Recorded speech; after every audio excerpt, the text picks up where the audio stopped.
台北大潮埕，互人讲是台北的传统戏曲。为着要传承传统的戏曲，栽培新世代的人才，当年3月台北艺文推广处拢会伫咧大潮埕举办青年戏曲艺术节，今年已经第10档啊！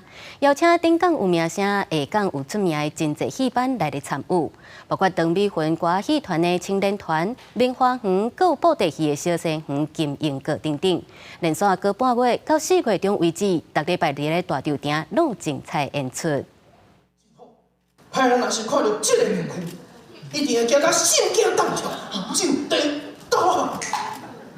只要甲互你面躯低起的，就会当互平凡人随便做英雄。这出武性英雄是由东美分歌戏青年团演出，故事深实佮趣味。为着要庆祝大潮埕第10届青年戏曲艺术节，邀请侪歌戏和本地戏的新世代演员来扮戏。西方拢有迄什么蝙蝠侠啊，好吗？很多雷神索尔这些一些英雄嘛。那希望在东方的这个英雄的这个部分啊，也有一个不平凡。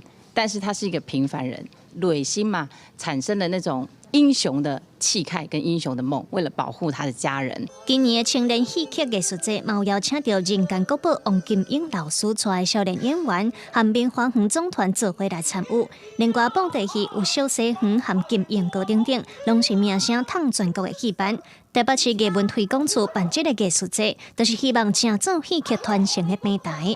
老一辈传到这个后一辈，希望这个台湾这个宝贵的这个歌戏啊、布袋戏等等会当安尼永远安尼甲传落台北大潮埕，互人讲是传统戏曲，为着要传承传统戏曲，栽培新世代的人才。青年戏曲艺术节的理念10年不变，就是要传承新世代的艺术家，和传统戏曲得到有新的创意和人才，让愈侪人来看戏。所来到4月14进前，伫台北大潮埕戏院和大潮埕码头，逐礼拜拢有精彩的演出。记者卢尚如、郑春友台北报道。